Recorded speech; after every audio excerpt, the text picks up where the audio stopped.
Travis Wingoodsell. In the Book of Mormon, the people of Mosiah are forced to leave the land of Nephi and come across the people of Zarahemla. They were those who left with Mulek from Jerusalem. As Lehi, as we know from the stories, left pre-Babylonian conquering, as the Mulekites were the ones who escaped during the actual conquering battle. And because Lehi and his family were prepared, they had collected seeds, they had wives for their sons, and they had the scriptures, brass plates as it were called, which just happens to coincidentally be the fulfillment of Ezekiel 37, not the Book of Mormon, because the prophecy is that the book of Joseph is also supposed to contain what is missing in the Bible, the plain and precious parts that were taken out, and also contain the 5 books of Moses. The Book of Mormon does not contain the 5 books of Moses, nor does it fill in any of the gaps. A few, but the only one that really corrects is that Adam fell, not Eve. Did you not know that? I recommend you check section 29, verse 36 and 40. If you're not able to handle the information, stay away. Don't study the scriptures if it's going to cause a crisis of faith. So, the Mulekites, living in Zarahemla, lost the knowledge of their God, altered Hebrew, and so the language was different, so that they could not understand one another. So Mosiah comes in, takes over, conquers them, and teaches them from the brass plates, and teaches them Hebrew and Egyptian again, as we find out that Mosiah, son of King Benjamin, son of Mosiah, taught his sons, the sons of Mosiah, from the brass plates, which were in Egyptian.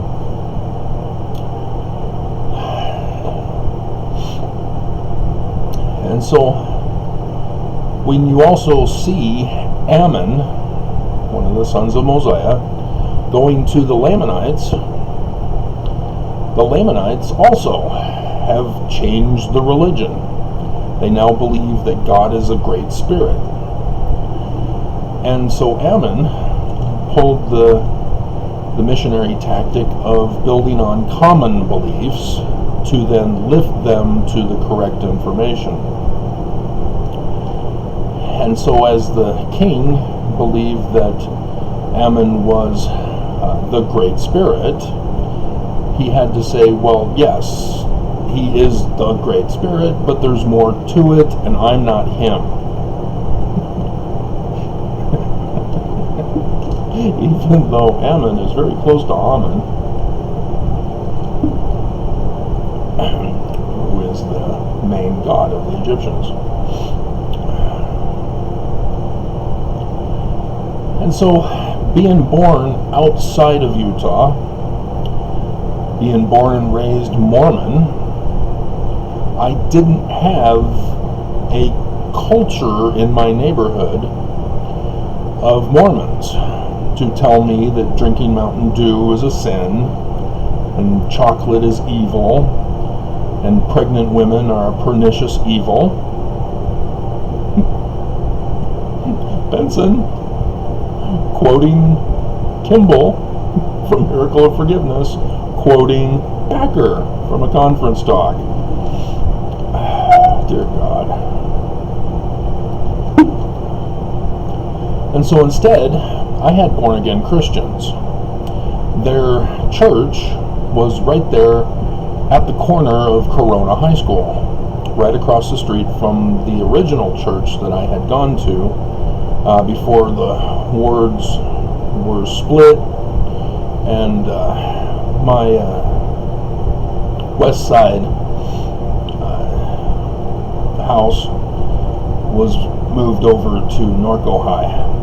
That was not done until I think it was while I was at Rick's. So when I came back to Christmas break, no, I stayed. Yeah, I didn't come back the first year until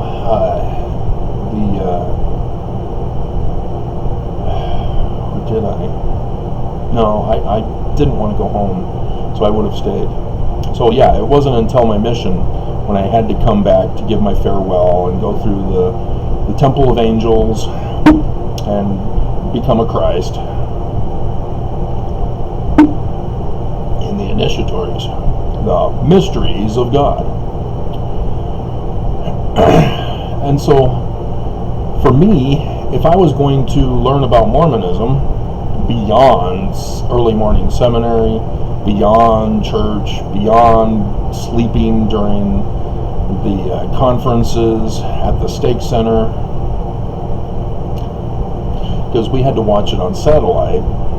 So, and I still remember going to the primary during Wednesdays during my earlier years, sitting in the back row, complaining about or adding lyrics to the songs.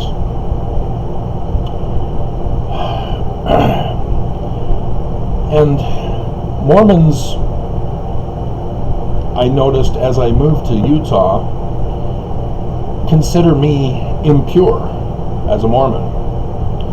That I have been too influenced by the world to be a good enough Mormon. Despite my experience and being Mormon causing me to pursue an education in ancient languages and cultures, Middle Eastern specifically, Egyptian, Israel, Canaan. And as a result, the fruit of my education was deciphering Paleo-Hebrew, which then led me to deciphering Egyptian petroglyphs, which then had me discover that the Bible was written from translations of the Egyptian petroglyphs. And so I, being an impure Mormon, not of the master race, is the one who figured out that Joseph Smith is a translator of Hebrew and Egyptian.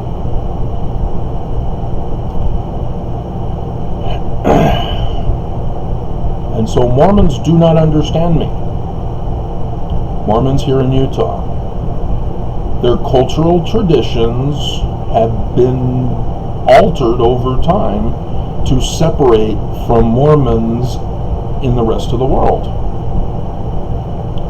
Despite the church having a curriculum for seminary, for Sunday school, for priesthood and relief society that harmonizes around the world.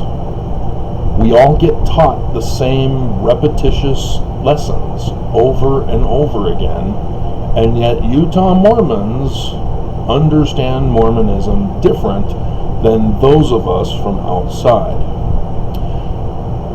The last 10 or so years, 10, 20 years, there have been an exodus from Utah as Utah Mormons, born and raised in the traditions different from the outside Mormons, are now moving and spreading Utah Mormonism to Southern California, where I was, and other places around the world. And that is being clearly manifested. As I'm hearing from Mormons in those other places who are of the rising generation, who speak and think like the Utah Mormons. And so the indoctrination of Mormonism is spreading around the world now. And of course Utah Mormons say, yeah, well sure, because we're right. Right?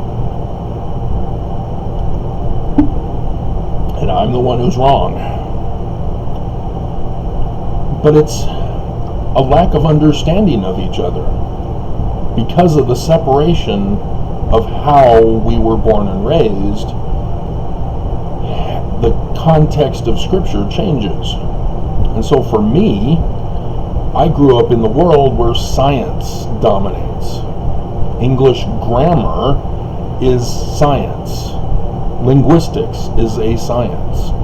And so for me, when I read the Scripture, I use it through the science of linguistics for my grammatical interpretation, utilizing the knowledge of the definitions of the 1830s,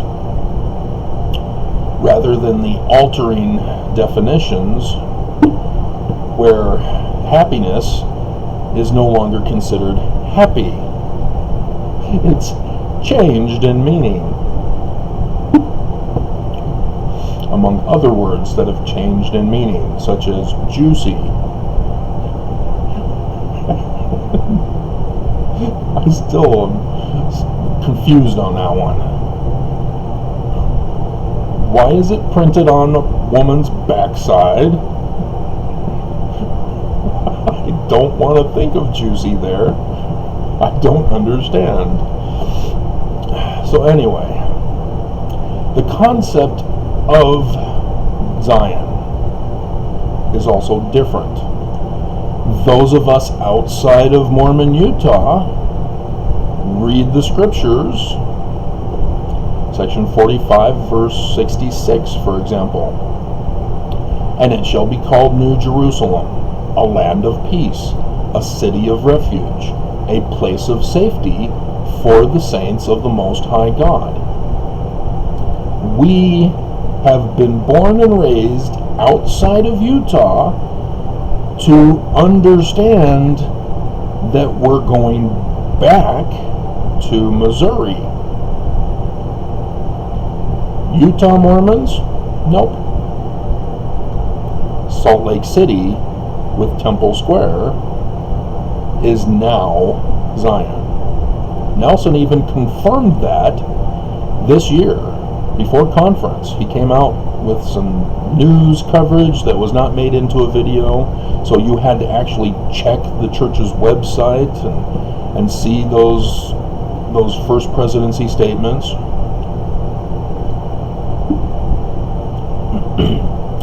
And others that he's been talking about with the gathering. He's talking about Zion here in Salt Lake City, Utah, Temple Square, as the place of gathering, not Missouri. And so we're not speaking the same language despite all of us being Mormon. So who's right, who's wrong? Well, obviously the president of the church is the one true prophet of God who speaks for Jesus, and therefore he would be correct. And as Benson did those 14 fundamentals of a prophet, saying that, well, the dead prophets are no longer legitimate, we only trust the living prophet, and he can change Mormonism into a completely new religion if he wants to. That the words of Jesus are no longer valid because we have a living prophet. Screw Jesus. Go back and read it. The 14 fundamentals of a prophet. He didn't give it as the president of the church. This is what he's talking about when a dead prophet isn't as valuable as the living prophet. Because if the living prophet decides, hey, screw Jesus, well, he's the living prophet. Jesus speaks through him. It doesn't make sense. It's not comprehensible. Benson was confusing. He's not logically making any sense. He dismisses the Book of Mormon. And yet Benson was all about the Book of Mormon. What the hell? The Book of Mormon is either the keystone or the living prophet is the keystone. Which is it, Benson? You're causing confusion. And that confusion is still in Mormons to this day, as an excuse to dismiss those of us with the differing views of Mormonism. And so, is Utah this place of peace, of refuge, and of safety for the saints? We will know by the fruits whether Nelson is telling us the truth, or if he's a liar, pants on fire. So, did he protect us from coronavirus? Section 45, verse 31 warned us that it was coming for the latter days. Did Nelson protect us?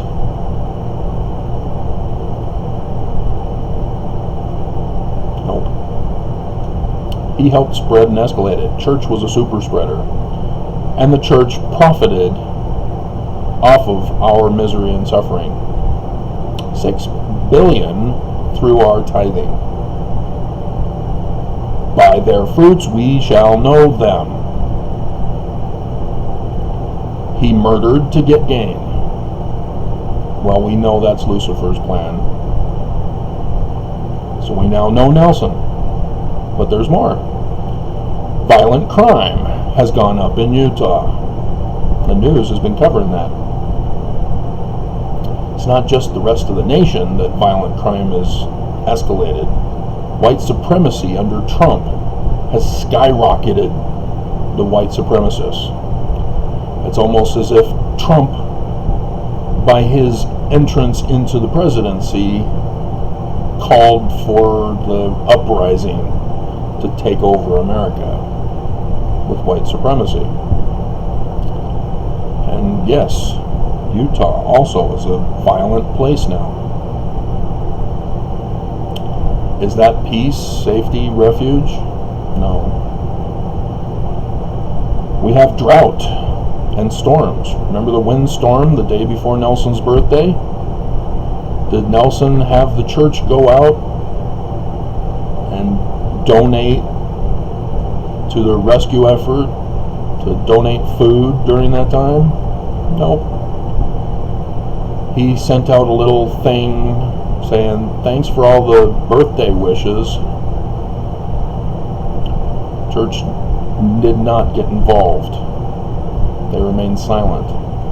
When the rest of the world has some problems, they send out a token amount of supplies, a couple of truckloads. I remember last year they had an example of one truck being unloaded. They had it all there on the floor with the open back of the truck. Oh wow, look at all that. For how many thousands of people?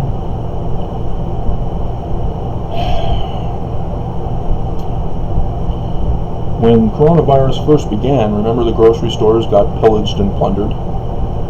We couldn't find toilet paper? Yeah. Grocery stores in and of themselves cannot handle an emergency. They don't have enough supplies. The supplies they have are conditioned upon spreading out the customers so that they can order weekly. And yeah, the emergency situation told us immediately that grocery stores don't have sufficient. So the church, in an emergency, only sending a truckload, oh good, the leaders get a bottle of water. Well done.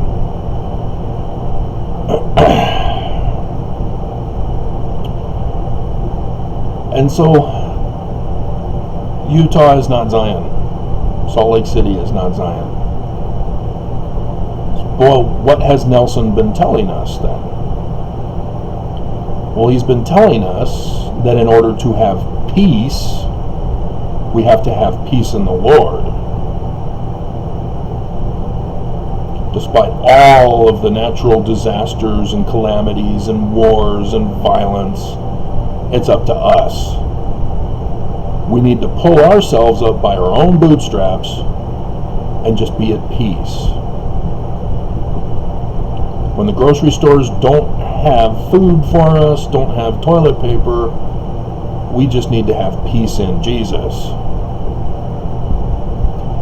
When violent crime is on the rise, threatening your life and your family's life, you just need peace in Jesus. When the storms cause destruction, you just need peace in Jesus. And if you die, you die, but at least you're at peace with Jesus. This is a bullying tactic that victimizes the victim. You know, why are you hitting yourself? Just be at peace. Get over it. Remember that, Mick Mulvaney? Get over it. We know them by their fruits. And so we, on the outside of Utah, are more correct than Mormon Utahns, who have been born and raised in the tradition that Utah is Zion. But if we were to go to the source of this scripture, it was given by Joseph Smith, and it can only be found in the Joseph Smith papers. It's for 19 July 1840. So if you do a Google search, Joseph Smith papers, 19 July 1840, it should pop up a link for you to get right to it. I believe it's the B prophecy. That's how I had labeled it.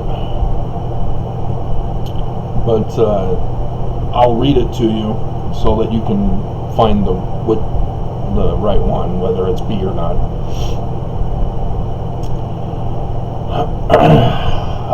Let's see. Referring to his parable in section 101, starting in verse 43, he says, North and South America, let's see, the land of Zion consists of all North and South America, but that any place where the saints gather is Zion, which every righteous man will build up for a place of safety for his children, that the olive trees are 12 stakes which are yet to be built, not the temple in Jackson, as some suppose. It's not Missouri. For while the 12 stakes are being built, we will be at peace, but the nations of the earth will be at war.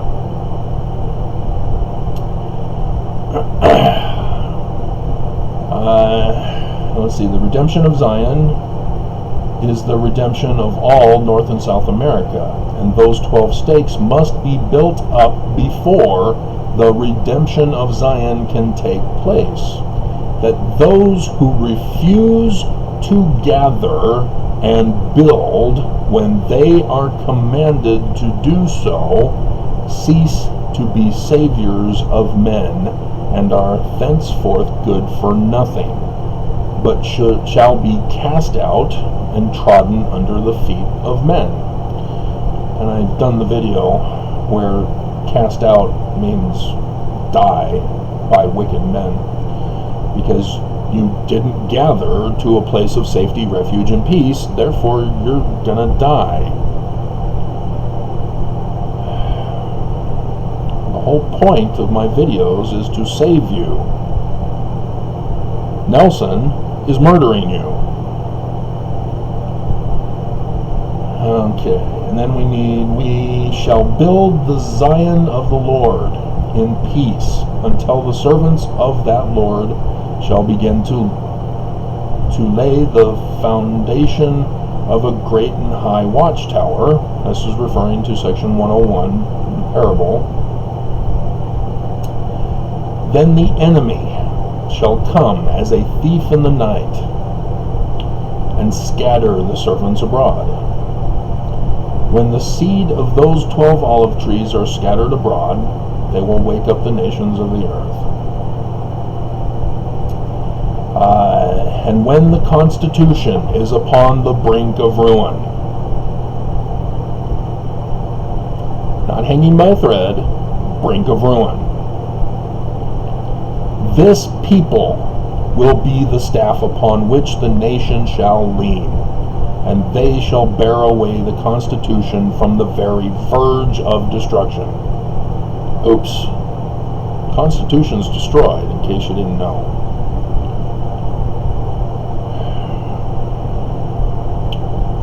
Because we're in the latter days, we were supposed to do all this before 2017.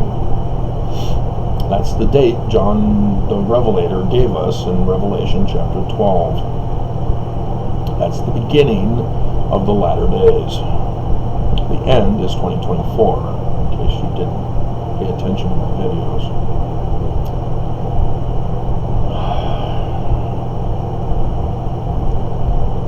And do I need to go over more?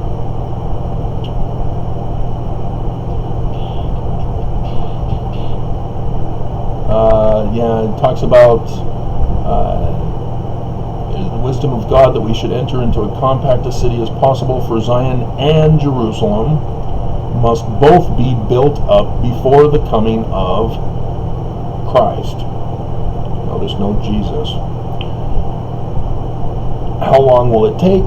10 years or more? Then 40 years will pass before this work will be accomplished. And when these cities are built, then shall the coming of the Son of Man be. That's the Christ. Son of Man, not an immortal Trinity Jesus, who was made historical by Constantine. Because Joseph in section 103 verse 16 says he's Mormon.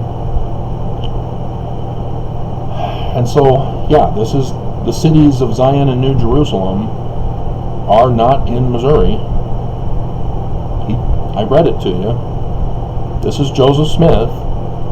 Just because it wasn't made scripture by Brigham Young does not disqualify it.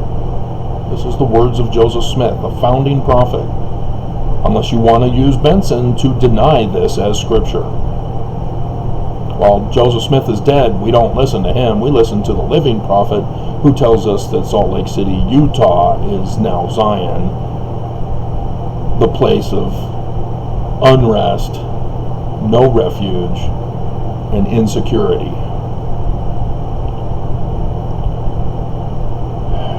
You remember Transformers? Do you remember the police car that was a Decepticon? What was the words? To serve and protect, or to punish and enslave?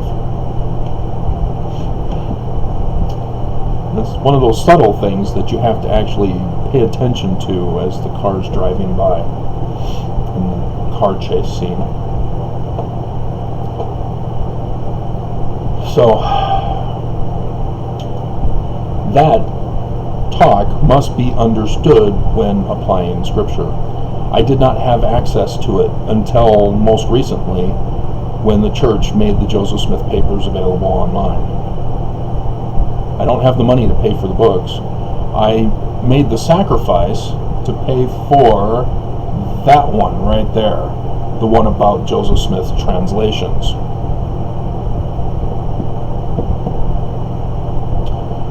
But to pay for all of them, dear God. I mean, one book costs more than the whole church history originally did. What the hell, guys? So,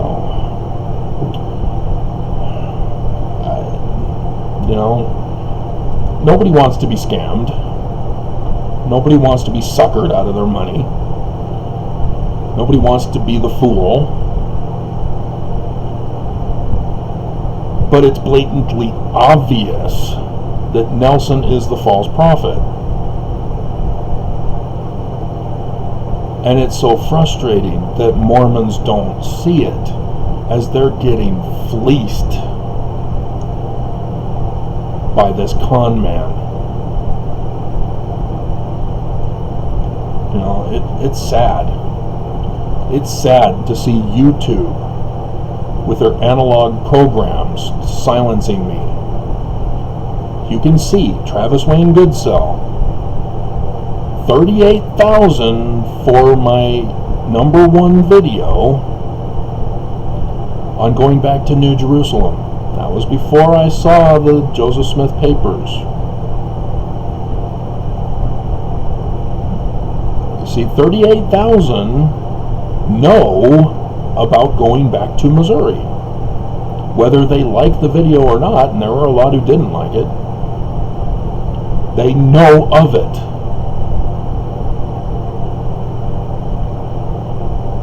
And where is it? Zion has fled. Which comes from the book of Moses that was rewritten from the Bible, talking about Enoch's Zion. But all is not well in Zion, guys. Even the scripture tells us so. Anybody who says otherwise is trying to fool you. The Princess Bride, Dread Pirate Wesley, talking to his girlfriend, who doesn't realize it's him yet. She hasn't pushed him off the cliff. Oh, my sweet Wesley, what have I done?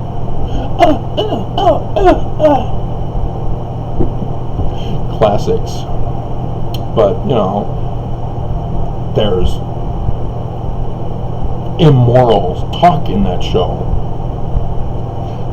Be ashamed to ruin a perfect pair. And so therefore it's evil, right, Mormons? Can't watch it?